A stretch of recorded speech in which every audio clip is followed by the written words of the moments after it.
Hello Capricorn, welcome back to my channel if you're a returning subscriber. If you're new, I hope you enjoy the reading. This is a general life reading for your sign. I've already shuffled and laid out the cards, so let's see what's coming up for you now going forward. So we've got quite a lot of aspects coming in to do with monetary reward, so that looks like good news for you. But there will be other aspects coming in. It may be also to do with various other matters, but let's just see what we pick up as we go along. So we've got 8th house here. 8th house is usually about cycle changes, or some aspect of your life falling away and something new coming in. It can be to do with relationships. It can be to do with finance. It can also be to do with the rising up of psychic knowledge. So it's also to do with unions. You know, when you come into union or you are in union with somebody. And when I say union, I mean a committed, either a relationship as in a love relationship or a partnership as in a business partnership. When you are coming together or you are together, there's various aspects that have to be negotiated, mediated, sorted out. And that's normally the emotional and material resources of the partnership. So it's saying here that you've got grand trine blessings coming in, and then you've got sensitivity white Tara. So it's saying that I do feel that this may very well be to do with either the coming together of a union or the material and emotional resources within a partnership that are, I think there's abundance there, and I think there's good possibilities there, and things are going well. You've got grand trine blessings coming in, so this is also to do with various other aspects of yourself. This can be to do with talents and abilities and skills that you have. You may find that the psychic rising up, that the sort of psychic knowledge may be one of them. Maybe that's manifesting for you now, or it's becoming more prominent because you have white Tara sensitivity here, and this is normally associated with the path of ascension. And as you move forward in the path of ascension, your sensitivity does rise up, and so lots of things that you used to do or used to take into your body, or things that, just aspects around you that resonated before will not resonate as you ascend. So it could be that. So your senses could be a lot sharper than they used to be. But it could also be that you have talents and abilities or just inherent skills that you haven't really focused on, or which are now coming to the fore. And these can be monetized. These can be used to help you to move forward, or just to assist you in some way, shape or form, whether it's within your relationship, your partnership, whether it's business or personal, also to do with monetizing things, or just navigating monetary matters in general. The 8th house usually deals with big finance. So this can be assets, banking, investments, insurances, taxes even. And it can also be to do with, in some cases, inheritances, because the 8th house can be about the passing on or death, but it's normally to do with symbolic death, like ego death, or the death of a cycle, or things falling away out of your life that you no longer need. But in some cases, it could be inheritance or legacies that you are creating or you are receiving something from. But with the grand trine blessings, this is something that's coming in for you, or it's something that you are activating that is inherent in you. And blessings are coming in, but it is saying that this is a lovely harmonious energy. It's like aspects of your life are flowing now. So this could be financially, or as I said, in relationships, or to do with other aspects of your life. But it's to do with harmony, completion, and a closure in some cases, and it can also be that blocks that you've been facing in this house, in this last while, will be lifted away, or will simply dissolve, or you'll be able to just flow past them. But with regards to the inherent skills and talents, I'm coming back to that because it's mentioned again later on. It could be that you need to focus on something there, or some aspect that you haven't really, you've kind of taken for granted almost. With the grand trine energy, it's sometimes easy to become complacent, where you just allow things to move This is saying you do need to steer your ship. You can use various talents and skills that you have or inherent abilities at this time to help you to move forward in various ways. So just bear that in mind. Use your skills because there's something coming up or something that is being stirred or something that's being released at this time. And don't, you need to steer your ship. You need to monetize it, or you need to create something from it. But it's saying that blocks and difficulties that you've had will now be starting to dissolve. With White Taurus sensitivity, as I said, with the rising up, you are becoming increasingly sensitive. Avoid harsh relationships, environments, situations, and chemicals. So this can be just a general cleaning of house, but it can also be regarding relationship situations, anything that's triggering for you. Just take steps to sort of limit the exposure, whatever it may be, and anything that's triggering for you, anything that is kind of irritating you or annoying you, and it's because you're rising up in your sensitivity. Just take steps to limit it or to cut it out as need be. Now, we have also got here the I'm going to go to the second house here now. We have second house. This is also, again, basing on your inherent talents and abilities and your skills. So what you come into this lifetime with, that is what is also being focused on here. But it is also connected to income. So what's coming in for you, however it comes in for you. It's also the house of self-worth, and it's the house of, real estate, property, land. It can also be ownership of all kinds of things. So this can be anything you own, possession. All of those factors come in with the second house. Now you've got Taurus coming in here, and this is a very nice card to be having in this house. Taurus rules the second house. So this can be that's sort of monetary, possibly monetary situations are stabilizing for you now with the Taurus card. That's normally the case. But it's also your garden of possibilities. So this is about you creating this garden of possibilities through the second house. So it could be that your income is rising up in response to various things, steps that you've taken, whether this is monetizing skills and abilities you have, or whether you are starting a new business, or whether you are connecting to very powerful people who can help you in business. But monetary affairs are very strongly aspected with Taurus. But it's very much an accumulation of wealth. It's building up, creating wealth. And with the second house, you're going to be using your abilities and skills as well. But it's also tied in with your self-worth. It's also tied in with real estate and ownership and so on, material things. And obviously income. So either you are, with the Taurus card, this is also very artistic and creative energy. So you could again be using your talents and skills to either create a business, which we'll get to as well, it's mentioned again, or you are being compensated for what you are creating or what you are producing at this time. So, but it's also your garden of possibilities. This is about what are you actually doing to create your garden of possibilities. You need to be nurturing it. What are you planting? What needs to be weeded out, what needs to be expanded on or nurtured or fertilized, and all of that. So take that analogy and use that to grow your garden of possibilities. But there's also it could also be that you are going into an artistic field, or you are creative in some way. It could be the arts that are coming in here, any form of the arts. It can also be sensual or tactile things that you are connecting to. So monetary things obviously coming in, it's aspect to the Taurus, but it can also be, as I said, anything to do with beautiful things, tactile things like foods and luxury items. All of that comes in. It's a very sensual sign, is Taurus. So this is tactile things. It could even be luxurious fabrics or something like that. Whatever comes, whatever is resonating for you. But it's a very, very positive, nurturing and stabilizing energy coming in for the second house. It can also be that to do with perhaps with your self-worth. Perhaps you are being, as I said, you're being compensated for work that you're doing now, and that's going to give your self-worth a boost.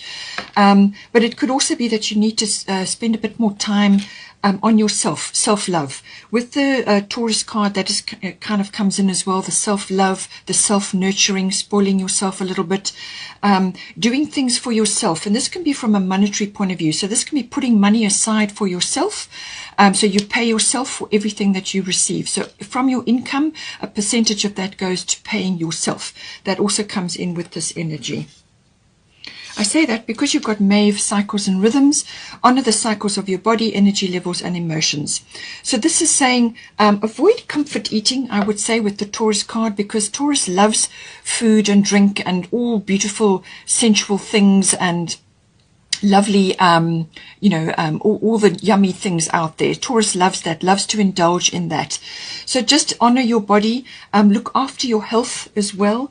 So if you do need to do a little bit of spoiling, it could be, some other aspect of this energy coming in, but it certainly is about nurturing your energy, nurturing your time, and your energy levels. That's what it's about. So honoring the cycles of your body. So when you're tired, rest, and then when you need to be active about certain things and you're feeling active and you're feeling nurtured, then go forward with certain things. But it's about honoring your body, honoring your time and your emotions. It's saying that an opportunity is coming in for you in this house. So I do feel it's going to be a monetary reward or some kind of reward to do with the work that you, the effort that you've been putting in, or it could be something that you're planting, seeds that you're planting, and you're going to get benefit from that, which again is going to affect your long-term finance or your bigger finance as well, because you've got grand trine blessings coming in. But look after your body, look after your health. This is being reiterated, as I said, by White Taurus sensitivity. This is about clearing away things that trigger you, food, drink, anything that you take into your body that is not agreeing with you or triggers you, cut it out or limit it. But you need to be ready for this opportunity, so take advantage, look after your health, so that you're ready to take it on board. Bottom of the Fairy Tarot, Three of Autumn. This is the Three of Autumn card. Follow your passion when it comes to your career. Be the best at what you do. Being compensated for your creative talents. So as I said, this is coming in for you. It's been mentioned twice here. And this certainly is an earthy card. This is also earthy, coin related. And this is about working on your craft. This is mastery of your craft and being compensated for what you do. So whatever it may be in this artistic or creative field, it could be food, it could be anything creative, or it could be in the garden, or it could be land related or real estate related. Whatever it is, it's saying follow your passion. And the Taurus is, as I said, it's very tactile, very loves the accumulation of wealth, but they need to be interested in what they're doing. So follow your passion when it comes to your career and be the best at what you can do. Mastery of your craft, being compensated for your creative talents. I do feel we've also, bottom of the Fairy Tarot is another autumn card, another monetary earthy card. Do more research before proceeding. Education in the form of seminars, going back to school or apprenticeship. Excellent craftsmanship and long-term projects. So the long-term projects comes in with your 8th house from a financial point of view, the craftsmanship, as I said, this is mastery of your craft, and the Taurus is going to be bringing that in. And with the grand trine blessings, you really need to work on this. You've got to steer your ship with this card. Yes, the blessings will come in, but you've actually got to work it. You've got to think about it, do your research as it's saying, actually think about it, make decisions. We're going to get to the 11th house that's going to come in as well. You may need to work from home, or you may be going to a workplace, or you are thinking about ideas. You could be starting a business with the Taurus card. You may be meeting very powerful people at this time, which is coming in with the 11th house. But it's excellent craftsmanship. That's really what you need to be focusing on. You need to be present in the moment, and you need to honor the cycles of your body so that you can take full advantage of your creative cycles that, go up and down. Some days you're not going to be feeling that creative, so then rest or do something else, So go with the energy cycles that you have, but also spend time on research because that's going to help you in some way, shape or form. I say that because you've also got Dana High Priestess. You have divine knowledge that can help others through your spiritual teaching. So As I said, with the psychic knowledge, that may be rising up in you at this time. But it's also, as I said, your inherent talents and abilities and your skills. It's something that it's in you already. It may not have been activated prior to this point, but it's going to be it gets triggered and then it gets stirred up. Or you may have been blocked before, and now the blocks are dissolving and moving away from you, and now you can really focus on it. Now, obviously, there's communication involved here, so you may need to be monetizing these skills and talents or whatever it is that you're working on, but you may need to learn a little bit about it. You may need to be going to, as it says, to some sort of education or coursework, or seminars, or maybe it's studying further. But it could also be that you already have this knowledge, and now you need to create seminars or courses, or whether it's online or whatever you can do. You need to create this around this knowledge that you have. So now this divine knowledge doesn't necessarily have to be spiritual in nature. In other words, like psychic or that sort of line. You can use this divine knowledge in many different ways. You may be very good at figures. You may be very good at creating money, creating wealth, and you can perhaps package that up for other people. You may also be very good at speaking, because there's communication here, or writing, or something else, cooking, or some other artistic skill, because the Taurus is very much about the arts. So this could also be acting, this could be ballet, this can be sculpture, art, whatever it is. There's lots of ways that you can channel divine knowledge down, and whatever is right for you. It could also be helping others in some way, but there's something that you can actually create out of this, which will be furthering your knowledge. You may need to learn more about it, but you may be helping others at the same time. And this is why it's saying that through courses, seminars, whatever it may be, hands-on, kits or something like that.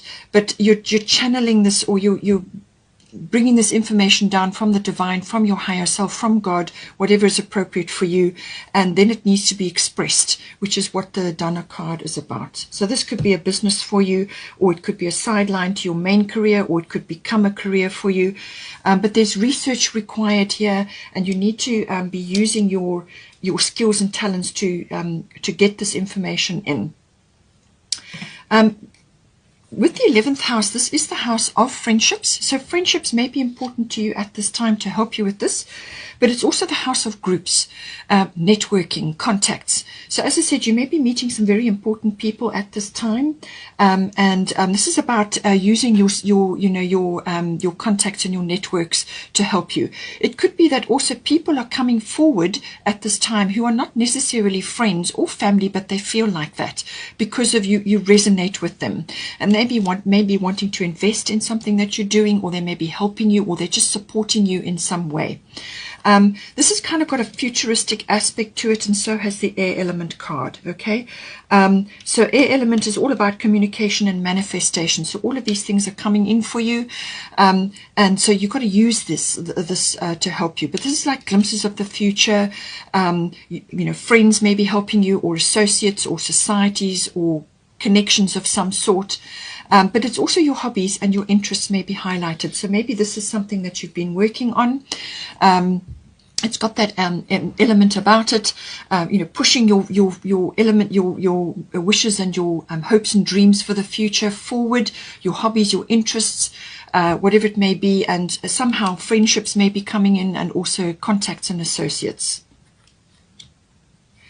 You've got the air element card here, so this is communication, as I said, but this is being very clear. You need to have some sort of manifesto, or to lay out some sort of plan or mission statement, or whatever it is, about what you want to do and what you expect from this. May just be for yourself, or something that you maybe want to produce, but this is being very clear about what you expect and what you want to do now going forward.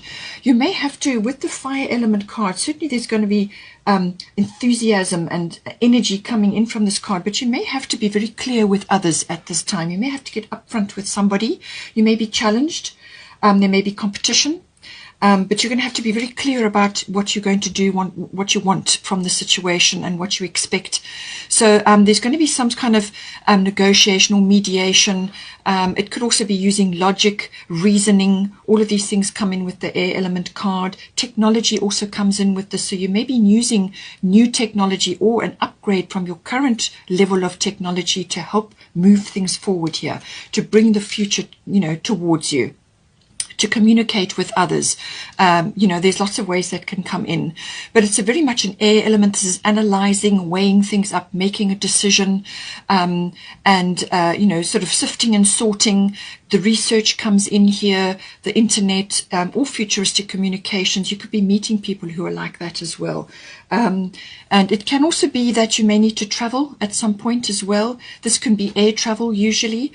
And it can also be that you may need to just go to a high place like a mountainous area, or you may be visiting that on business or whatever the situation is. Any high place gives you perspective. It raises your consciousness, and you may just get a lot of planning and downloads when you do that. So just bear that in mind. But this is the ultimate card of manifestation, manifesting what it is that you want, and channeling this information down either from your higher self or from God or whatever, inspiration, and traveling to high places or going to a mountainous region gives you that perspective, because you kind of raise yourself up from your normal realm of existence. But technology comes in here, science fiction or physics, chemistry, all kinds of things can come in with the air element card. It's very much an air element, which is the mind. So everything to do with the mind coming in there. We have got Sekhmet, be strong. So you're stronger than you think you are, and your strength assures a happy outcome. So whatever is coming in for you, whether you're launching something or researching something, or you're wanting to move forward on something, there's going to be courage required here, and you need to have a very strong vision of what it is that you want. So that needs to be activated, but you're going to need courage to move forward as well. Now this is about having a very strong vision. It's a victorious vision. So there can be no victim mindsets with this, no negativity at all. Positive thoughts, positive words, speak things into existence, speak what you want into existence. And this is why you've got the element card. This is being very clear and very direct about what you want and what you expect, even if it's an affirmation for yourself. Be very clear about that. Ignore naysayers and skeptics, and if you find that you're surrounded by people like that, you may have to cut them away because they're going to trigger you. Okay, so be very clear, but nonetheless do your research, do your check everything, go over everything, and really use your skills and talents and do your research to bring this about, but have a victorious mindset in play. With the fire element card, as I said, very strong energy coming in. This is something that gets sparked. It could be desire. It could be enthusiasm. It's saying that, as I said, there could be a bit of a challenge coming in or some kind of competition, but it's also a no-nonsense card. So this is put your cards on the table, be very clear and very direct. You may have to get up front with somebody or more than one, but it's also a clearing of the decks. It can be an epiphany or a turning point with this card as well. So it could be a complete change of direction or a very clear no, this is the way we're going, and it can be a real clearing of the decks, planting new things, which is why you've got the Taurus card. So it can be burning a few bridges as well. Take it as it resonates, but it's a very energetic card, lots of courage required here, and it's a whoosh of energy to move you forward. It's also about your desires, and this is why it says follow your passion. Okay, follow your passion when it comes to doing what you need to do, and go after it. It's a seek and claim energy. The seek it and claim it, and claim that energy in for you. If this is it may be personally related. You may have a few friends as well around you where you need to be clear. You may also need to be cutting away social situations or groups or associations or societies that you've been part of which are no longer resonating with you. So you need to weigh it up. Analyze the situation, and then you need to be strong to actually bring that into focus, and you may need to just cut away things that are triggering for you or which are no longer supporting you. They don't serve you anymore. And then finally, we've got tenderness here. This I feel applies to you handling your own energy when it comes to, self-love, self-care, being tender with yourself. In some cases, it may be for a partner, but certainly do not be overly critical. This is about nurturing your ideas and your health and your abilities at this time. You need to be tender with yourself because there's a lot of planning and action to be put in place here, and you need to be kind to yourself as well. I hope you enjoyed that.